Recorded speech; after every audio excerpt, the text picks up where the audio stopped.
Baik, selamat sore Bapak Ibu, Sobat Mimin, kakak-kakak, semuanya selamat sore. Terima kasih sekali lagi sudah bisa menghadiri acara Mimin Talk kami yang keempat. Ini adalah acara Mimin Talk kami yang keempat.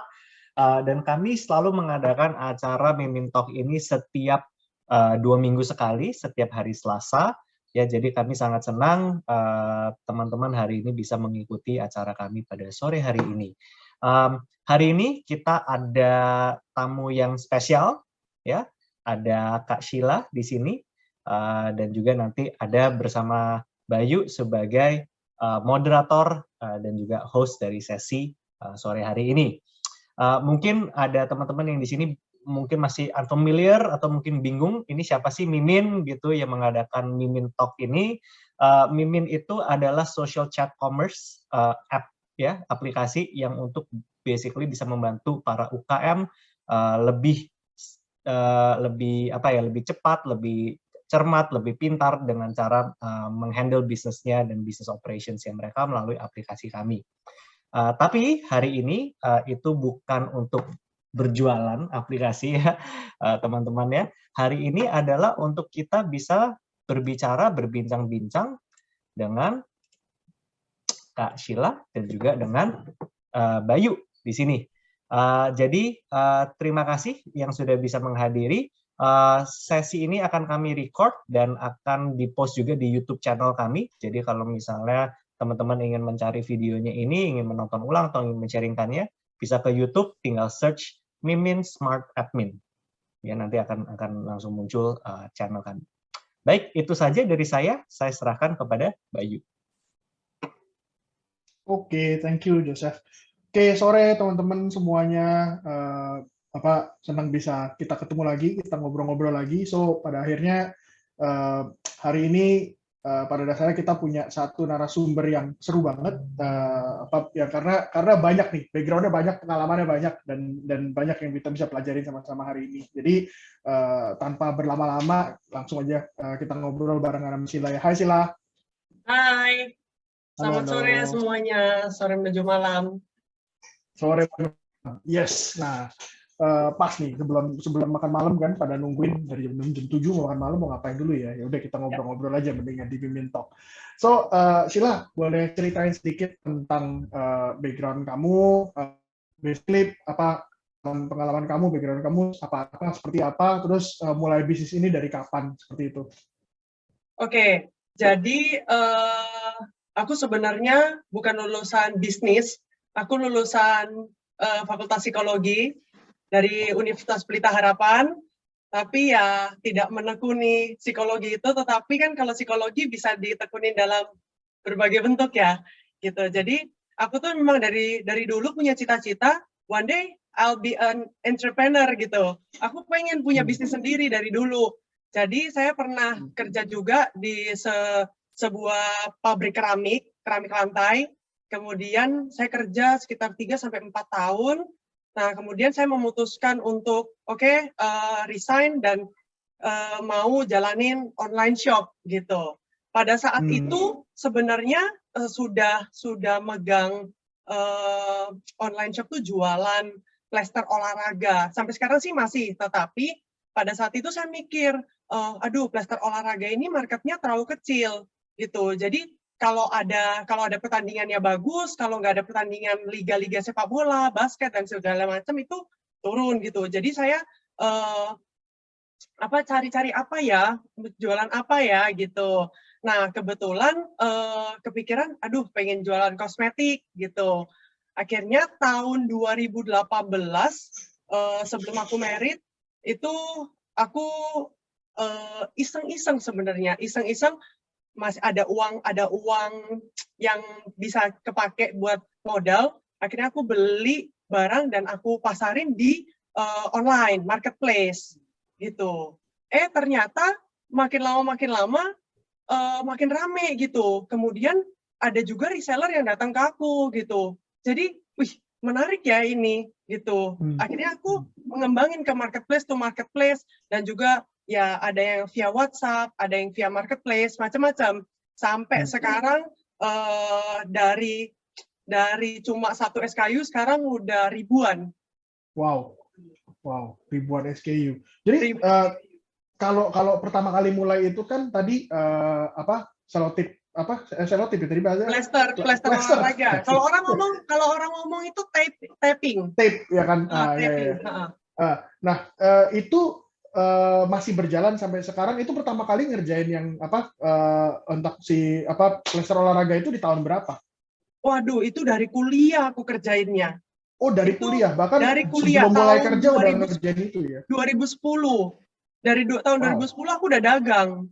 Tapi cuma jual 1 roll, 2 roll, 3 roll cuma buat tambah uang jajan. Kemudian lama-lama memang aku dasarnya suka dagang sih dari kecil. Gitu, apa-apa cari barang dijual gitu. Memang passionnya di situ gitu, suka gitu.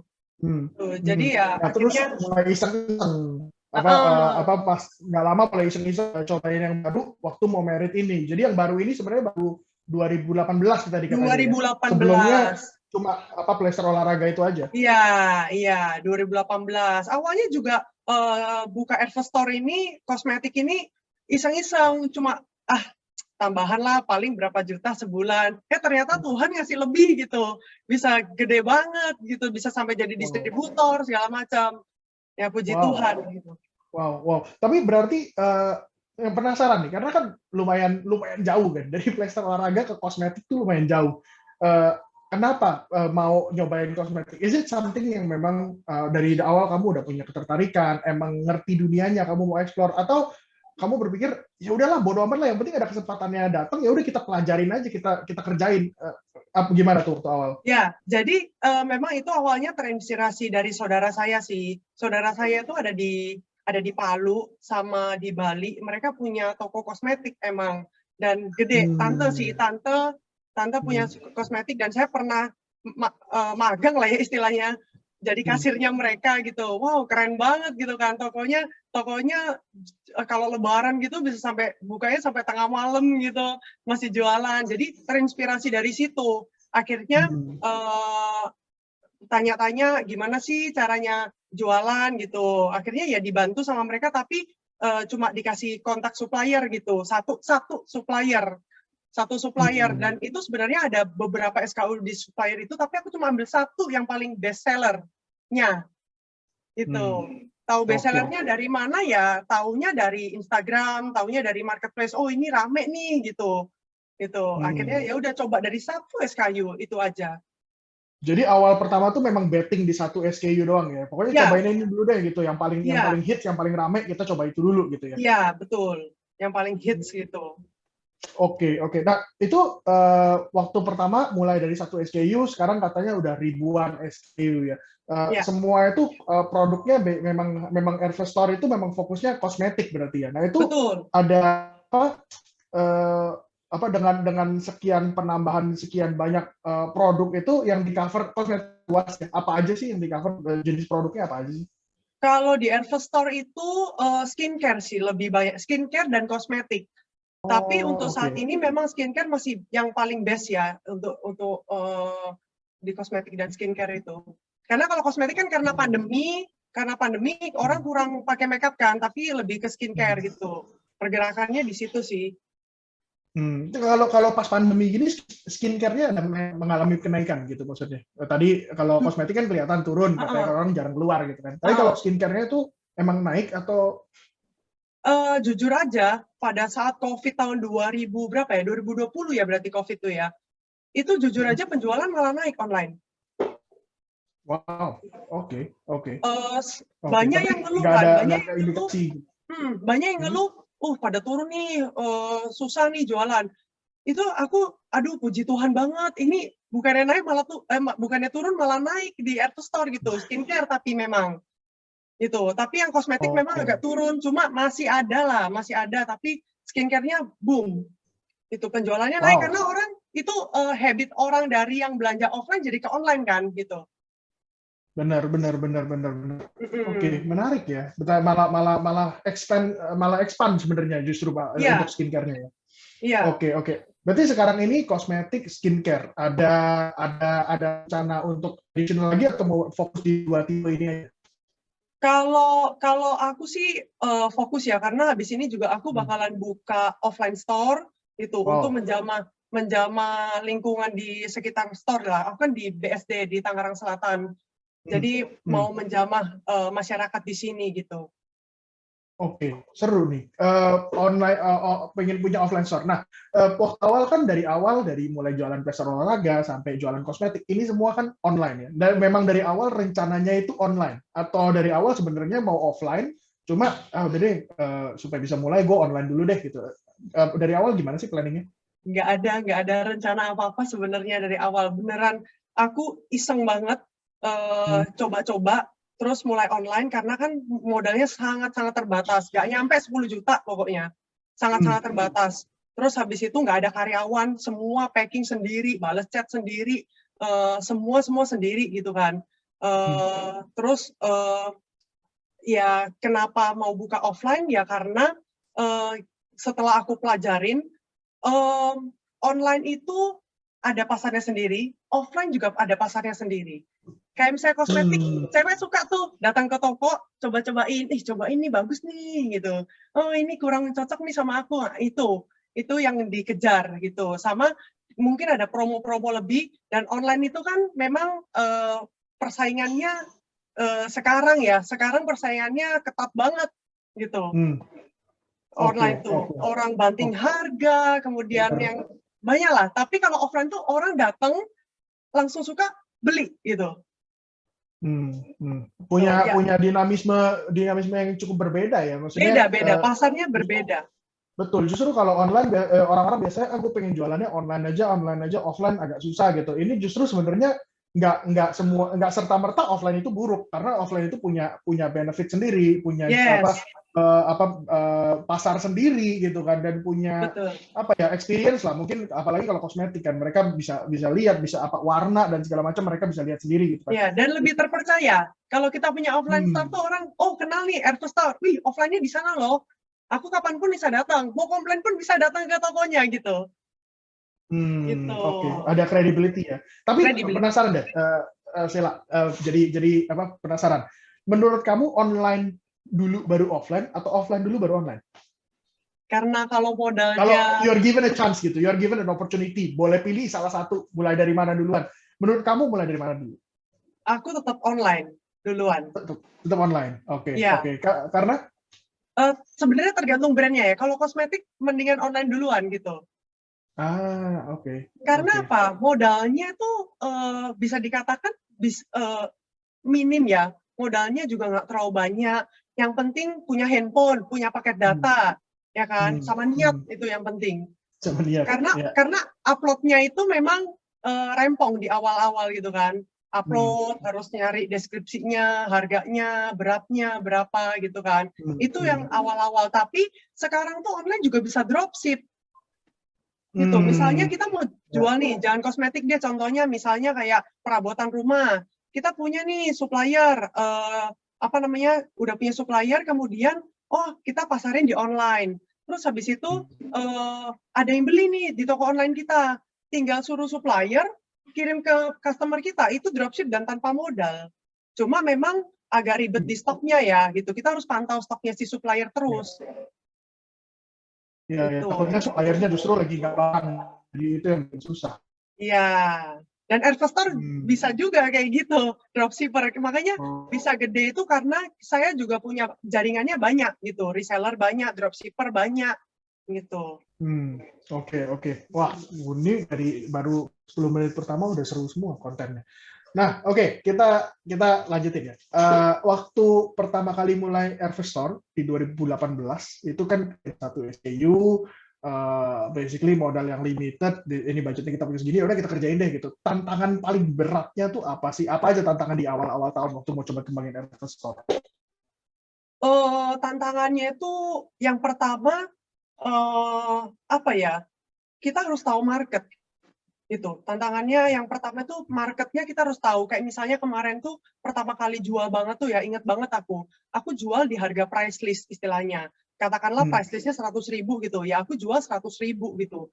Kok ditunggu-tunggu nggak ada yang beli gitu 1-2 hari. Akhirnya lihat kalau kita mau kayak posisikan kita ini pembeli gitu kan. Kita lihat tuh di marketplace, orang ini pada jual berapa sih gitu kan. Kita liatin, oh pantas aja nggak laku. Orang jualnya 60.000, aku jual 100.000 gitu kan. Akhirnya aku setting harganya bersaing gitu. Bahkan lebih dikurangin 100 perak, 200 perak sampai 1.000 perak gitu. Nah, di situ makanya kuncinya adalah harganya kudu bersaing. Apalagi sekarang tuh persaingannya makin ketat dan tokonya makin banyak di online. Jadi kalau buat teman-teman yang mau buka online shop itu note paling yang harus di note banget itu harganya harus bersaing gitu. Harus bisa baca marketnya. Itu. Nah, kemudian yang kedua tantangannya ya kalau ada orderan packing sendiri, ngirim ke ekspedisi sendiri gitu. Jadi ya udah deh barangnya di packing, dihitungin, belum lagi masukin ke pembukuannya, stoknya dihitungin, SO ya, stock of name.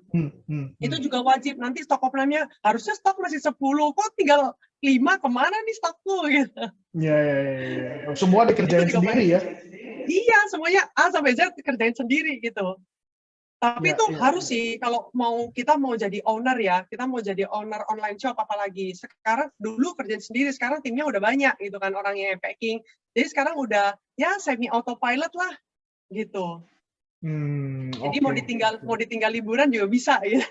Ya, udah punya sistemnya lah ya sekarang ya. Ya, udah ada flow kerjanya. Tapi berarti segitu pentingnya untuk kita mengetahui competitor landscape lah jatuhnya ya, karena kan kalian tadi challenge yang pertama itu kan kalau harganya nggak bersaing dan kita nggak tahu siapa aja pemainnya, ya pantas saja nggak laku-laku nih gitu ngomong kasarnya. Berarti competitor landscape yang paling penting untuk dipelajari pertama ya. Betul. Apalagi sekarang ya kalau offline pun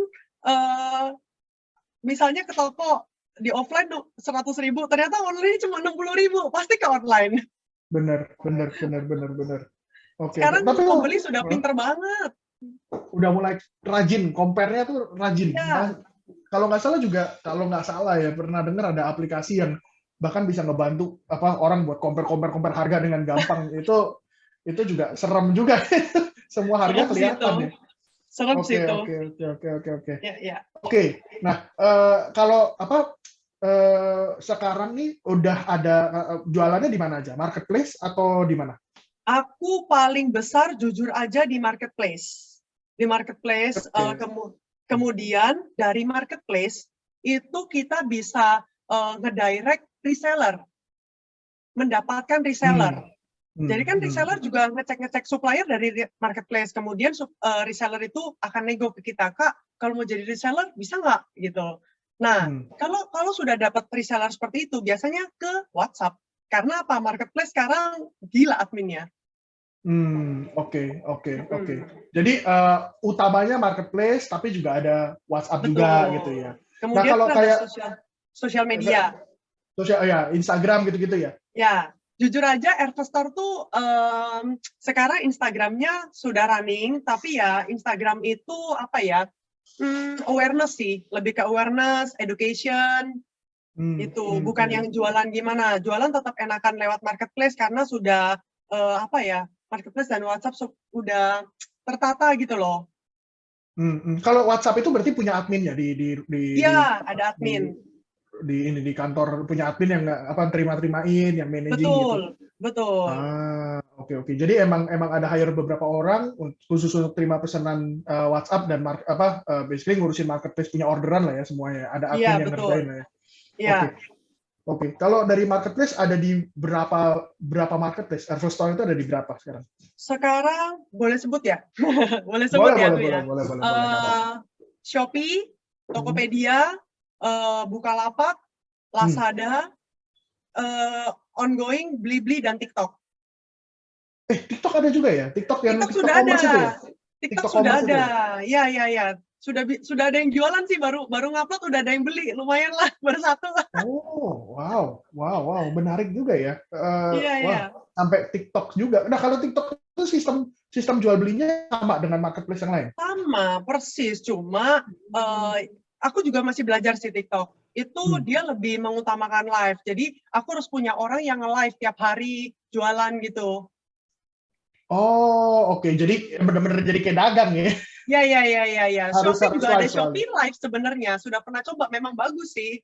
Orang-orang kalau nganggur-nganggur lihat Shopee Live, ini nih barangnya, misalnya lipstick sweats gitu kan. Langsung check out. Gitu. Oke, seru ya. Kalau misalnya dari berbagai macam marketplace, tapi sekian banyak marketplace, mabok nggak itu sih? Nah, itu dia. Perlunya ada aplikasi, apalagi kalau udah gede ya, udah banyak barangnya. Nggak bisa tuh pakai Excel doang. Waduh, bisa mabok, nggak Bisa tidur hang. nanti. Iya, jadi Ya. punya yang paling penting aplikasinya itu yang pertama stock management. Stock management misalnya ada yang beli ya kita harus input penjualannya, kita input penjualannya jadi stoknya langsung berkurang. Jadi pada saat kita stok opnam, kita langsung tarik data aja. Stok opnam tinggal berapa gitu. Itu yang pertama. Itu stok itu akan nyambung ke pembukuan, ya kan? Itu manajemen pembukuannya harus rapi karena kalau kita nggak hitung pemasukan berapa, pengeluaran berapa, kemudian untungnya berapa, nanti kita ini nggak ngerti apa ya. Kita harus belanja berapa sih? Kita punya budget marketing berapa sih? Kita bisa ngegaji orang lagi nggak sih? Nge-hire orang lagi gitu. Itu kita nggak ngerti. Jadi harus benar-benar pembukuannya rapi gitu. Kemudian sama ya order management. Order management ya salah satunya Mimin ini juga berguna untuk reseller yang manual gitu. Terus habis itu ada lagi aplikasi yang order management untuk online. Nah, itu dalam satu aplikasi benar-benar semua pesanan masuk di situ. Dari semua marketplace dia akan nyampur di situ, kita bisa terima pesanan dari situ, kita bisa kirim pesanan dari situ, semuanya deh. Pokoknya semuanya bisa dikerjakan dari satu aplikasi itu. Kemudian kalau enak lagi tuh kalau misalnya pakai aplikasi gitu ya, misalnya nih saya SKUA, saya punya 100 piece. Nah, kalau dulu tuh kalau belum ada aplikasi itu ya, order management, order aplikasi gitu, dia tuh harus dibagi-bagi. Oh, Tokopedia aku taruh 20. Oh, Shopee aku taruh 20. Ini taruh 20. Susah kan? Gitu. Harus bagi-bagi. Nah, sekarang enggak. Kita taruh aja 100. Ketika ada di satu marketplace yang beli 20, marketplace yang lain otomatis akan berkurang jadi 80 gitu. Oh, wow. Itu sangat membantu. Itu langsung boost penjualan karena orang tuh seneng kan ngelihat, wih, stoknya banyak nih. Langsung jadi merasa safe. Kalau stok kita cuma satu, orang jadi ragu-ragu, ada nggak ya ini gua barangnya gitu. Itu sih. Oke, seru juga ya pengguna. Jadi memang untuk membesarkan bisnis online itu butuh support lah ya. Maksudnya support dalam bentuk tools atau aplikasi, apapun aplikasinya. Tadi kita bicara soal stock management, order management gitu kan. Terus juga basically reporting, itu semua emang dibutuhkan untuk memperbesar bisnis. Nah, coba pertanyaannya sekarang, ini penasaran, aku penasaran aja. Bisnisnya tuh harus mulai sebesar apa sih untuk mulai pakai aplikasi, atau ada beberapa aplikasi yang udah bisa dipakai langsung dari awal gitu, nggak perlu tunggu kayak misalnya kalau kan ada yang bilang nggak usah lah ribet-ribet aplikasi, udah manual aja dulu, toh bisnis gua masih kecil gitu. Kalau menurut Sheila sendiri, mulai dari kapan pakai aplikasi-aplikasi ini, dan aplikasi mana dulu yang kita kegunaan yang mana dulu nih kita bisa pakai dari awal? Jadi kalau ini hacksnya ya cari aplikasi yang gratis dulu kalau emang baru mulai. Kayak misalnya aku untuk setting stok itu ada aplikasi, boleh sebut ya? Boleh. Itu namanya Big Seller. Itu free dan itu gampang banget pakainya. Jadi itu yang menurutku oke banget lah dipakai dari awal banget gitu. Mau stock management ya kan, terus ngatur pesanan juga bisa dari situ. Nah, kalau pembukuan kalau bisa via Excel dulu. Jadi kalau ada penjualan dicatat. Kalau kita mau beli packaging, bubble wrap, lakban itu dicatat juga. gitu di Excel gitu. Jadi cuma in, out, saldo berapa, in, out, saldo berapa gitu kan. Itu simpelnya gitu. Tapi kalau udah besar, pakailah aplikasi pembukuan yang bisa langsung keluar report laba ruginya, neracanya gitu kan. Itu emang udah lebih advance ya, emang udah lebih lengkap advance, gitu. Ya kan. Apalagi nanti kan harus bayar pajak, itu jangan lupa. Iya kan, bayar udah pajak mesti lapor itu. pajak nih, udah mesti lapor pajak. Itu repotnya, itu pajak yang repot gitu kan. Kemudian dulu itu aku mulainya pakai pembukuan itu dari SKU ku ada 100 kayaknya. Oke. 100 SKU sudah mulai pusing dengan stock management kan. Belum ada tuh yang namanya big seller, belum ada. Jadi semuanya stoknya manual. Wah, itu udah mulai gimana ya, nggak tidur ini ngurusin opnam gitu kan. Udahlah bayar aja deh gitu. Kalau itu emang bayar sih, tapi ya oke lah, cuma berapa ratus ribu, 200.000 sampai 300.000 lah per bulan gitu. Makanya perlu banget kita tahu laba kita berapa, makanya biar bisa keputusan, oh aku boleh nih udahan, udah untungnya segini, cukup lah untuk bayar. Pakai aplikasi apa gitu ya. Oke. Wah, seru ya. Jadi penggunaan aplikasi itu penting dan beberapa aplikasi ya memang bisa dimulai dari awal. Kayak misalnya mungkin tadi kan ada stok bisa lihat lah. Maksudnya mungkin kalau SKU-nya 1 mungkin ya masih bisa ke manage sendiri gitu kan. Tapi kalau SKU-nya udah makin banyak, stok juga penting tuh. Apalagi kayak tadi udah menongol di beberapa marketplace kalau ngerjain dari marketplace. Kalau pembukuan kayak tadi Sheila bilang kan mulai dari 100 SKU gitu kan. Itu juga udah baru maksudnya makin kebantu dengan adanya pembukuan. Kalau sebelum itu ya mau di manage di Excel masih bisa, asal kudu rajin aja gitu kan. Jangan ke-skip gitu. Ya, kalau penjualannya udah banyak meskipun cuma 1 SKU tapi penjualannya banyak juga udah boleh tuh hire pembukuan pakai aplikasi pembukuan. Ya. Oke. Nah, seru. Nah, aku maju ke next question sih. Kalau saat ini ya, Investor ini kan udah berkembang banget, udah jauh lah dari yang pertama kali kamu mulai di 2018 ya. Kita kelihatannya dari SKU 1 ke beribuan gitu kan. Menurut kamu kan pasti challenge-nya beda. Menurut kamu challenge yang dihadapi investor saat ini itu apa? Dan bagaimana kamu handle that challenge? Oke. Challenge-nya itu kalau jualan di marketplace, sekarang itu marketplace makin banyak aturan. Apalagi Shopee. Aku sebut aja lah, itu memang paling banyak aturan. Macam-macam deh, banyak banget dari awal aku join sampai sekarang tuh makin banyak aturan dan makin banyak saingannya. Itu challenge-nya. Jadi makanya kayak misalnya kalau challenge-nya di marketplace tuh kayak ya harganya kadang-kadang orang banding harga gitu. Tiba-tiba kok nggak laku ya, dari laku jadi nggak laku. Kenapa? Oh ternyata dia banding harga gitu kan. Nah kayak gitu-gitu, makanya rajin-rajin cek market itu. Kemudian apa ya challenge-nya lagi ya? Paling besar sih di situ sih, sama kalau kita memang mau jual murah kan modalnya kudu besar juga ya, karena kan kalau supplier tuh tiap-tiap supplier memang minimum harus berapa juta baru dapat marginnya yang paling bagus gitu kan. Ya di situ sih. Jadi pintar-pintar aja cari barang, apalagi nambah barang baru, dan harus nambah barang baru terus. Variannya harus nambah terus gitu. Oke. Jadi kalau yang di awal-awal kita bicara soal yang udah pasti dari awal sampai sekarang yang nggak boleh dilupakan adalah harga jangan sampai salah set. Ini gitu. Kalau salah set bisa bahaya.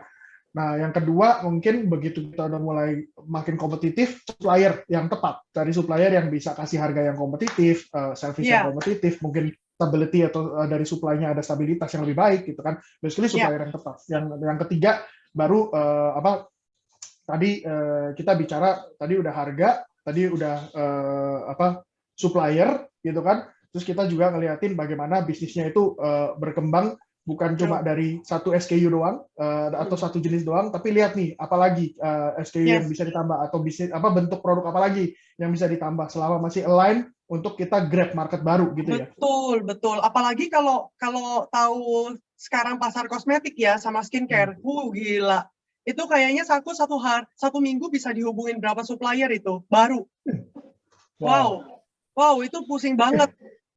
Terus harus cek lagi, oh marketmu tuh di sini, oh marketing activitiesmu di sini, apalagi kalau barang baru gitu. Kita harus tahu marketing activitiesnya dia apa. Bisa, aku udah taruh nih, udah belanja banyak jutaan misalnya gitu. Nanti nggak jalan, waduh itu uang mati lagi gitu kan. Jadi benar-benar harus tahu positioningnya mereka di mana, market kita itu di mana. Misalnya kita ini kayak kita toko baju ya, kita harus nambah-nambah terus gitu. Modenya sekarang di mana, fashionnya di mana, viralnya yang mana gitu. Terus kalau triksku sih jualan barang yang gampang laku ya gitu. Kalau emang mau gede gitu. Harus ada satu yang ngedriving growth-nya dan ngedriving revenue ya. Jadi ya jualan si barang laku ini dulu juga kali ya. Jadi maksudnya biar muter gitu maksudnya. Betul.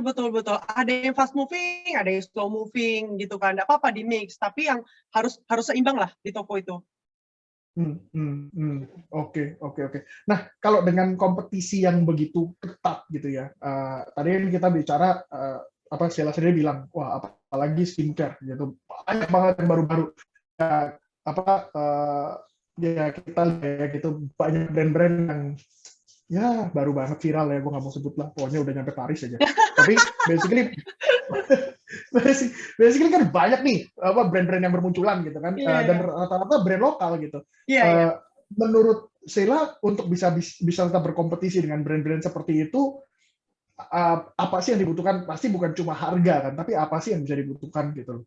Yang supaya bisa kompetitif? Kualitas. Maksudnya kualitas tuh di sini gimana? Ini ngomongin brandnya kan ya? Ya, basically to stay kompetitif aja. Kalau brand pasti orang tuh lihat kualitasnya gitu. Misalnya, let's say, oke, viral, wih, yang endorse hebat, yang endorse ini banget, tenar banget. Oke, orang beli 1 kali, tapi setelah dia pakai dia nggak puas, dia stop. Itu. Oke. Kemudian sama kalau misalnya nih sekarang banyak nih produk sama-sama bagus gitu kan, apple to apple semua gitu kan.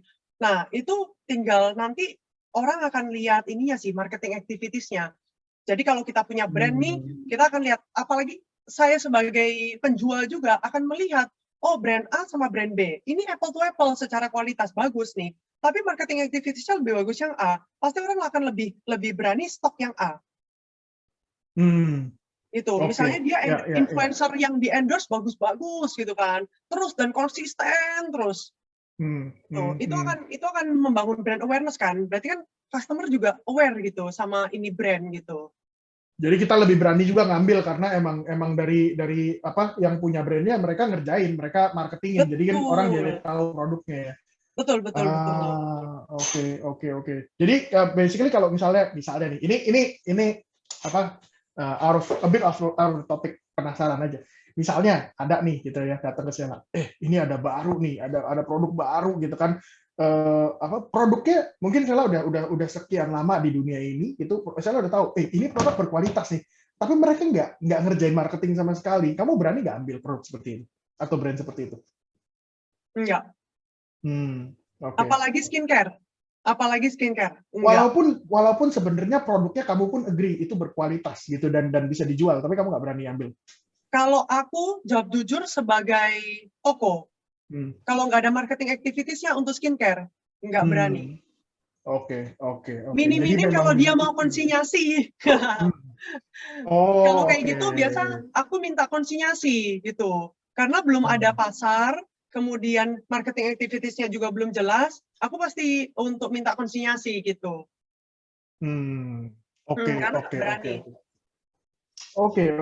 Oke, siap.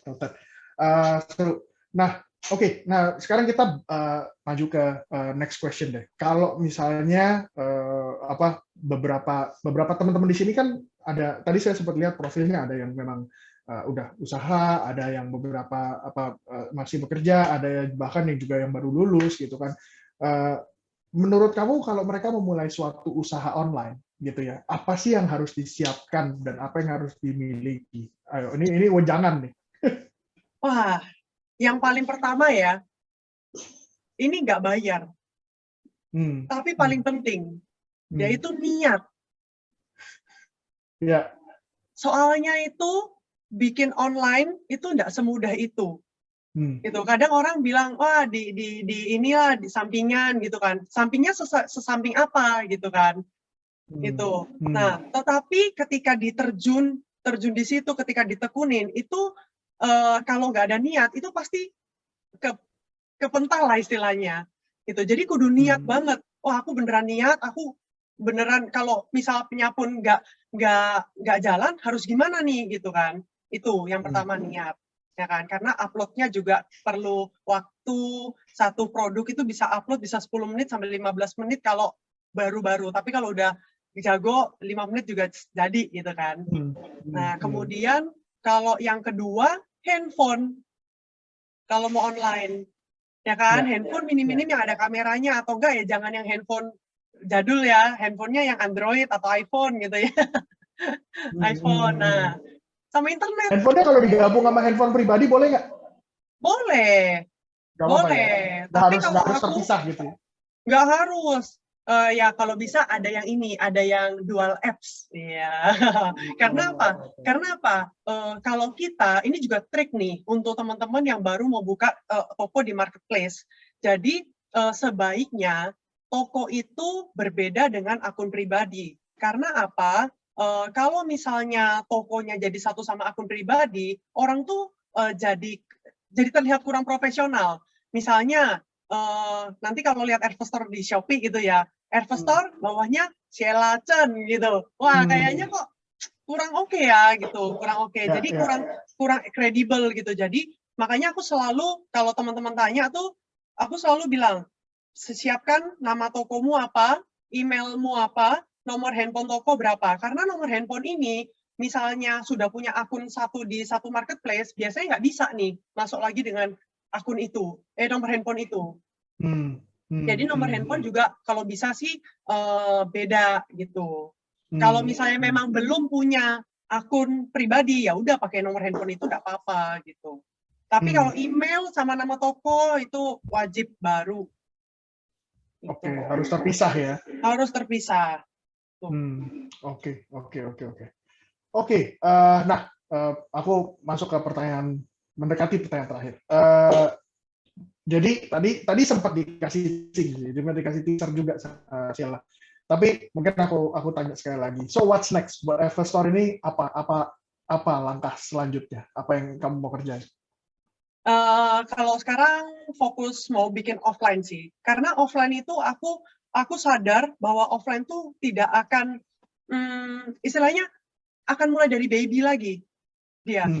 Dia bukan meneruskan online, tapi dia baby lagi yang harus aku godok lagi dari awal.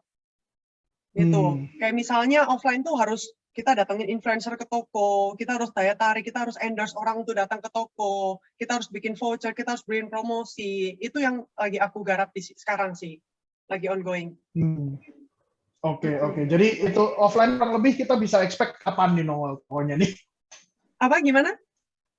Kapan rencananya tokonya ini kita bisa expect ada di market toko offline-nya? Toko Kapan offline semoga di Mei.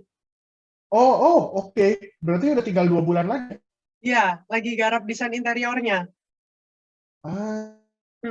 Sama pengen punya website sendiri sih.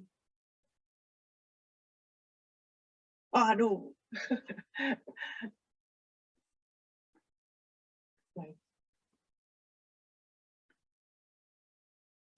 Wah, ini bajunya nge-freeze.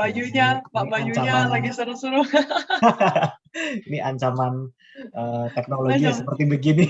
Iya, it's okay. Nggak apa-apa, saya lanjutin aja.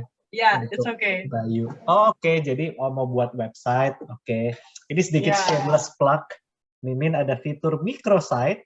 Jadi bagi teman-teman yang mau tapi websitenya ya website simple banget lah ya buat UKM, kayaknya nggak yang se-size RV store gitu. Oke. So Sheila, ini kita hari ini ada cukup banyak pertanyaan ya. Oh ya? Iya, cukup banyak pertanyaan dan kita actually di Mimin Talk try to commit untuk selesai jam 7. Nah, ini Bayu sudah kembali kah? Kalau Bayu sudah kembali, Sudah, Bapak. Mohon maaf Iya, ini internet mantap saya banget. Gak apa-apa, nggak bisa ini ya teknologi seperti begini. Silakan. Oke, ya berarti anyway, berarti toko offline-nya memang sudah ready, udah tinggal launchingnya aja di bulan Mei nanti ya. Kirain tadi masih semoga. tahun ini, kirain masih kayak nanti deh apa Desember gitu, tapi ternyata udah deket banget ya. Ya, udah struktur udah jadi, gedungnya udah jadi, tinggal masuk interior. Ya. Oke. Thank you Sheila. Kayaknya kita udah ngobrol banyak banget tadi. Aku udah nggak perlu, bahkan tadinya aku mau nanya 3 tips apa segala macam. Kayaknya it's all there lah. Basically teman-teman yang tadi udah dengerin pasti udah tahu semua tips-tipsnya apa aja. Jadi mungkin kita langsung masuk ke Q&A aja karena lumayan banyak yang nanya. Oke, ada yang nanya bisa beralih ke kosmetik dan memilih brand tersebut. Apakah ada pengalaman penggunaannya atau bagaimana risetnya sehingga menentukan produk itu yang mau dipasarkan? Gitu. Oke, aku langsung jawab. Jadi kalau skincare, kosmetik ya, tadi aku udah jelasin ya kenapa, karena aku terinspirasi oleh saudaraku yang punya toko kosmetik offline di daerah Sulawesi sama Bali. Nah, kemudian apakah ada pengalaman penggunaannya? Enggak, aku nggak suka dandan. Oke. Wow. Aku orangnya pokoknya cuci muka, serum cukup, bedak juga jarang, jadi nggak dicobain semua, dan SKU ku ada peribuan, jadi nggak mungkin dicobain semua. Risetnya gimana? Kalau aku risetnya dari marketplace. Jadi teman-teman bisa buka marketplace, di situ bisa lihat ada tab, biasanya diklik terlaris. Misalnya nih, kita mau cek barang A gitu, kita search barang A gitu kan, di kolom search, habis itu nanti terlarisnya apa ya di barang ini, misalnya brand apa ya, kita ngomong ya brand A lah ya, aku nggak mau nyebut brand lah. Terus habis itu klik ada tuh terlaris atau penjualan tertinggi. Nah dari situ kita lihat, penjualan tertingginya ini ya, bisa ribuan, bisa ratusan per bulan gitu kan, atau bisa terjual berapa. Tapi hati-hati teman-teman yang ngelihat di marketplace biasanya ada pembeli-pembeli yang penjual-penjual yang pakai trik fake, apa ya, penjualan fake ya gitu. Jadi kelihatannya itu penjualannya banyak. Nah, harus dilihat ke reviewnya. Reviewnya itu beneran penjualan ribuan, tapi kalau reviewnya cuma puluhan itu udah pasti bohong.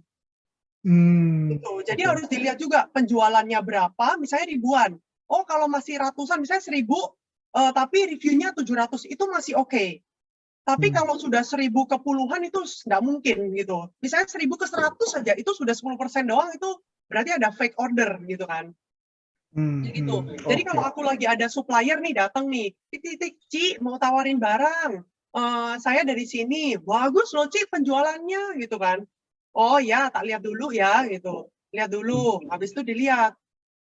Penjualannya udah bagus. Diklik, dilihat, reviewnya juga bagus. Oke, reviewnya bagus. Yang kedua, harganya bagaimana? Rusak nggak? Hati-hati, jangan lihat mall. Lihatnya yang penjual-penjual biasa. Kita soalnya lawannya kan penjual-penjual biasa. Jangan lihat yang official ya. Lihat penjual yang biasa. Terus dilihat, kalau misalnya harganya, aku masih bisa bersaing nih dengan harga yang dikasih oleh supplier. Oke, go. Itu, dan penjualannya bagus. Aku bisa gitu. Oke. Thank you. Kalau pertanyaan selanjutnya kayaknya tadi udah dijawab juga ya. Gimana caranya bisa bersaing dan mengalahkan kompetitor tadi sebenarnya udah dijawab. Harga bersaing ya. Sama ini sih, ada tambahan lagi sedikit. Bagaimana bisa bersaing ya sama kompetitor toko-toko lain gitu ya. Kalau di online itu yang harus kita perhatikan juga adalah customer service-nya. Customer service-nya harus cepat. Jadi misalnya aku sebagai pembeli, aku mau cari barang A, aku akan chat toko A, toko B. Siapa yang balasnya lebih cepat? Harganya sama nih posisi. Atau enggak harganya beda dikit lah, beda dikit banget. Kalau yang balas lebih cepat A, biasanya aku ambil yang A. Gitu. Misalnya orang tuh biasanya simple banget pertanyaannya. Barang ready nggak? Ori nggak? Gitu. Apalagi kalau skincare kan, barang ready nggak? Ori nggak? Itu udah tiap kali mau belanja kan pasti kayak gitu. Jadi admin tuh harus cepat. Nah, terus kalau misalnya yang balas, yang chat jam 12 malam gitu gimana? Ya kita kasih komitmen di toko. Misalnya tokonya itu buka dari jam 8 sampai jam 6 sore. Jadi di dalam jam itu balesnya pasti cepat gitu kan. Tapi kalau di luar itu balesnya slow respon. Jadi komitmen itu yang perlu dicatat juga sebagai penjual.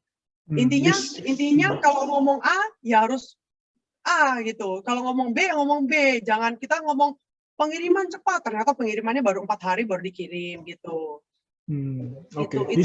Di set aturan mainnya juga lah ya intinya dan, betul, dan memenuhi ekspektasinya. Kan misalnya kalau kita chat itu bisa diatur greetingsnya kan. Halo, selamat datang di toko toko kita buka dari jam berapa sampai jam berapa. Di luar itu slow respon ya Kak gitu. Barang ready semua yang di etalase ya. Tapi kan kadang-kadang kita juga ada barang kosong tapi masih ada di etalase tuh banyak. Apalagi barang udah ribuan, stoknya offline online gitu kan. Jadi adalah kesalahan dan kalau misalnya ada komplain harus cepat. Komplain barang rusak gini gitu. Nah itu packagingnya juga harus bagus. Packagingnya kalau jelek apalagi skincare gitu kan, orang kan malas belanja di situ lagi. Ya. Oke, thank you. Oke, kita masuk ke next question. Gimana produk kosmetik itu bisa menjawab keinginan pasar saat ini? Itu pertanyaannya. Terus yang kedua, melihat persaingan di online itu lebih ketat, lebih antusias orang mencari produk yang murah, tapi tidak murahan. Bagaimana caranya mengenangani hal tersebut? Kalau masalah brand itu sebenarnya, bentar. Ini aku ini dulu. Jadi yang pertama mungkin kayak kosmetik menjawab keinginan pasar saat ini, gitu kan? Bagaimana produk kosmetik bisa menjawab keinginan pasar? Yang kedua, melihat persaingan itu lebih ketat kan kalau di online itu pada dasarnya karena semua orang kan bisa jualan, gitu kan? Dan kalau ngomongin harga, semua orang juga mau cari yang murah, gitu kan? Tapi semua juga ngomongnya berkualitas, gitu kan? Semua ngomongnya betul.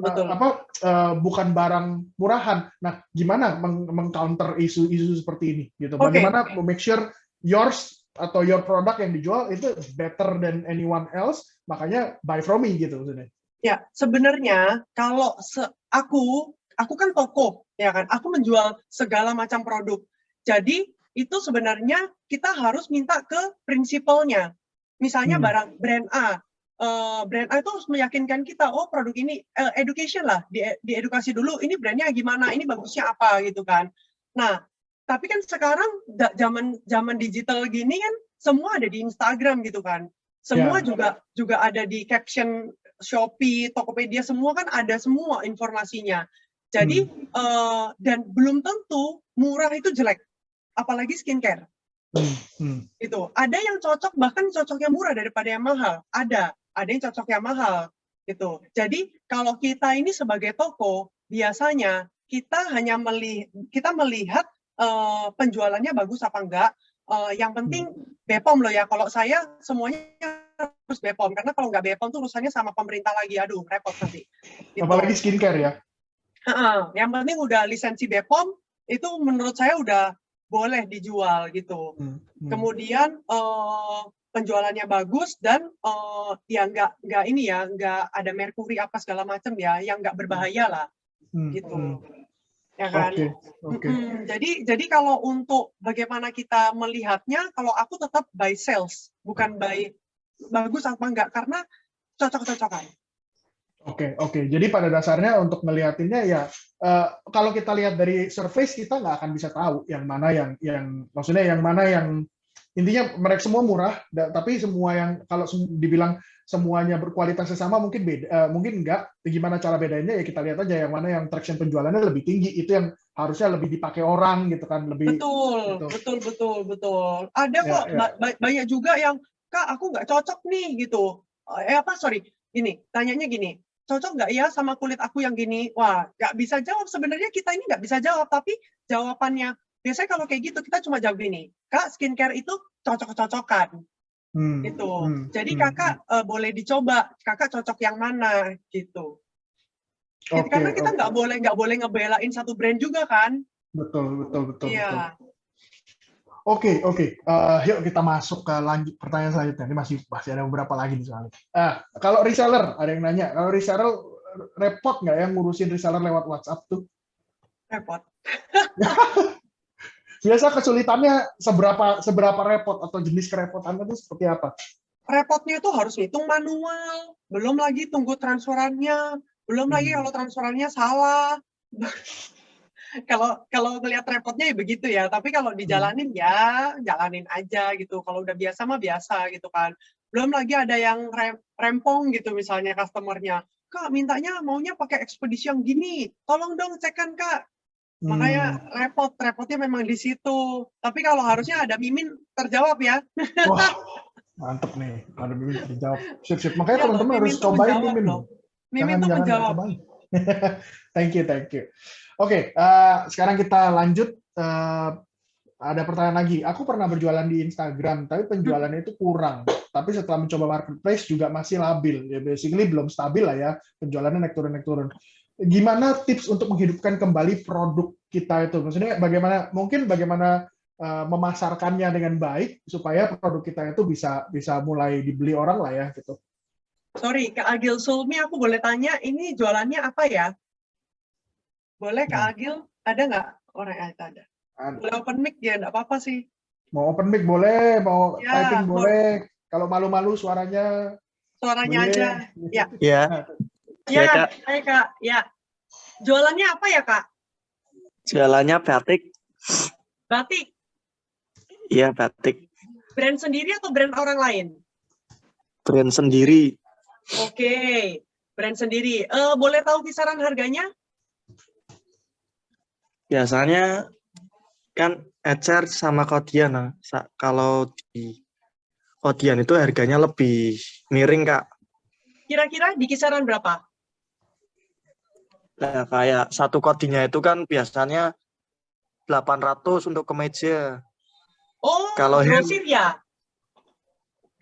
Ya. Kalau di online biasanya kalau di luar Jawa harganya beda sama yang Indonesia, Kak. Oke. Kalau ecerannya boleh tahu harga batiknya kisaran berapa? Biasanya saya jual itu ya sekitar 50 kalau yang panjang. Wow, menarik loh ini. Nih, jadi Kak Agil, kalau dari saya, kalau kita punya brand sendiri, itu memang tantangannya adalah di branding. Tidak, jadi apalagi batik fashion. Banyak teman-teman saya yang jual fashion, memang harus ada uang marketing, Kak. Gitu. Jadi ada uang promosi, kayak kita influencer. Nah, influencer pun kita harus pilih yang sesuai dengan market kita. Misalnya, kalau batik 50.000 itu kan termasuk yang lumayan ekonomis banget loh. Saya juga tertarik kalau batik 50.000 gitu kan. Menarik loh. Tapi harus benar-benar di brandingnya secara bagus gitu, dikemasnya secara bagus. Maksudnya murah tapi bukan murahan gitu kan. Itu harus dikemas dengan baik biar kelihatannya bagus gitu loh. Gitu. Jadi memang kalau punya brand sendiri itu tantangannya di situ. Nggak kayak saya, kalau saya kan toko gitu kan. Jadi saya mengandalkan prinsipal saya untuk promosi. Saya nggak perlu promosi lagi. Saya tinggal set harga bersaing. Gitu. Nah, nanti kalau misalnya kakak juga udah branding yang bagus, nah kakak harus punya jaringan. Kalau kakak punya brand, jaringan tuh kakak punya reseller yang banyak nanti, jadi biar banyak yang ngomongin tentang brand kakak gitu. Sama mau tambahan lagi ya Kak, semisal pengikut itu nggak banyak tapi mau iklan itu ngaruh nggak Kak? Ngaruh, bisa ngaruh. Tergantung kontennya. Iklan di Instagram kan ya, atau di mana? Di marketplace? Instagram ya juga, Shopee juga. Tapi biasanya itu yang Instagram itu kurang. Ya, betul. Yang Shopee agak lumayan. Lumayan, betul. Jadi kalau misalnya ini advance nih kelasnya nanti Pak Bayu. Ini jadi panjang nih. Iklan dia nanti. Ya, intinya gini Kak. Intinya kalau misalnya aku sarankan iklannya di marketplace. Kemudian cari iklan yang per kliknya jangan mahal-mahal. Gitu. Karena apa? Kakak ini sudah menang murah. sudah menang, dan pasang fotonya yang bagus ya Kak, pasang fotonya yang bagus, menarik, yang covernya menarik, kemudian tinggal diiklanin. Ada tuh iklan yang kliknya nggak, aku langsung kasih hint-nya ya, iklan produk serupa kalau di Shopee. Jadi di situ itu kliknya murah, kemudian itu ketika orang cari batik, kalau misalnya dia dari misalnya ada yang harga 90.000, ketika dia lihat ke bawah ada yang 50.000, biasanya dia klik. Gitu. Jadi nanti boleh pasang ininya iklannya yang iklan produk serupa gitu. Itu nggak terlalu mahal. Kalau nembak judul itu tapi harganya itu nggak disamaan, itu gimana Kak? Nembak judul itu bagaimana ya? Misalkan batik lengan panjang, kayak judulnya kan orang biasanya gitu Kak. Makanya kayak nembak judul, lah itu saya harganya tidak sesuai, itu maksudnya lebih saya rendahkan sedikit.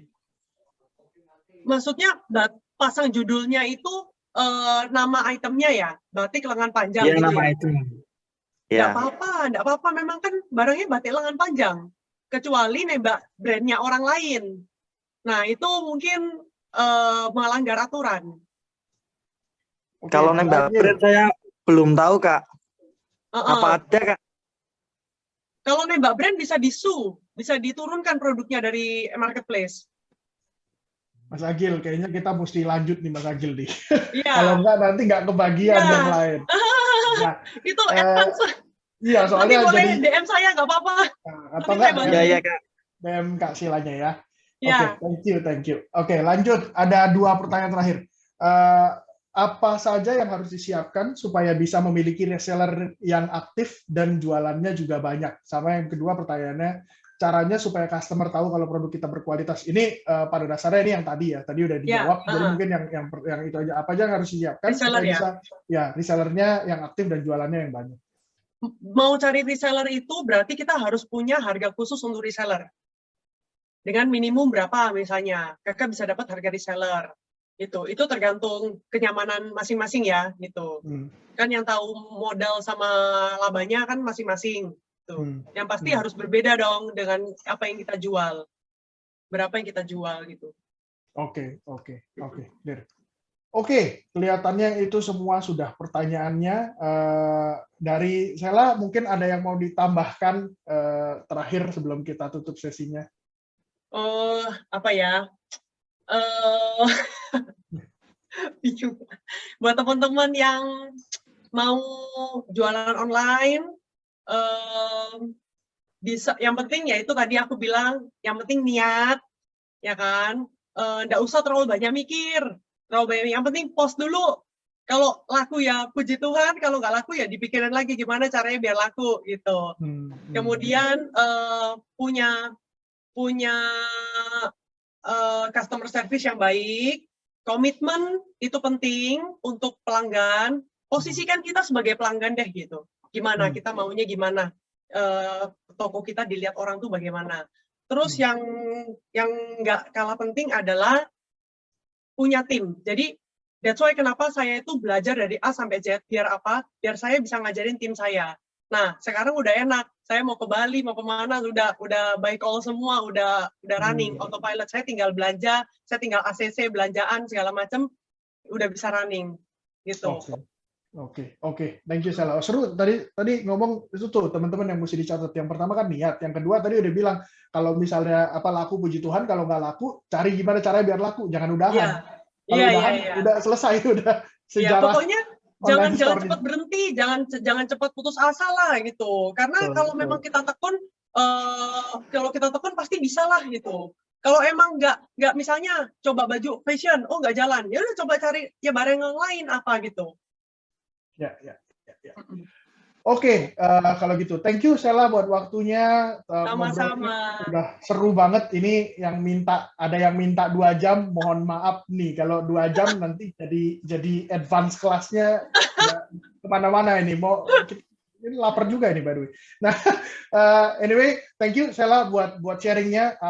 Menurut saya sendiri ngerasa ini salah satu sesi yang paling menarik. So Semoga teman-teman dapat belajar hal baru, belajar bagaimana bikin bisnis online yang baik. Semoga bermanfaat lah buat teman-teman. Kalau gitu sekarang saya kembalikan ke Bapak Joseph ya. Terima kasih. Terima kasih kepada Kak Sheila, terima kasih kepada Bayu yang sudah jadi host, yang sudah menjadi narasumber untuk acara kita malam hari ini. Seru banget, ya, seru banget karena kita actually sebelumnya ini the first time nih kita Q&A-nya live nih, langsung live interaction gitu ya. Yeah. Jadi it's very exciting.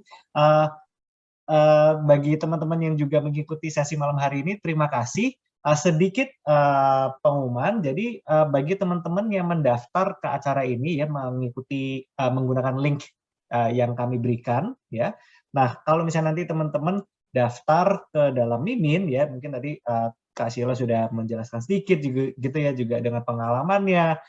Mimin itu bisa membantu dalam teman-teman yang mungkin menjalankan usahanya ya, kalau misalnya butuh bantuan dalam mungkin mau bantuan dalam input order, cek ongkir, laporan penjualan, website gitu ya, itu semua ada di dalam Mimin. Nah jadi teman-teman kalau misalnya yang mendaftar ke Mimin hari ini ya, batasnya sampai jam 12 malam ini, kita akan langsung berikan kredit sebesar 25.000 ya. Jadi please langsung daftar ke dalam aplikasi kami ya, ada di Play Store, ada di App Store, ada juga di websitenya juga. Sekali lagi terima kasih kepada Kak Sheila, kepada Bayu. Sesi ini akan juga available ya, saya reminder sekali lagi akan available di YouTube kami, tinggal search aja Mimin Smart Admin. Dengan itu saya ucapkan terima kasih dan juga sampai ketemu di acara Mimin Talk yang berikutnya. Bye bye. Thank you semua. Bye, thank you. Bye.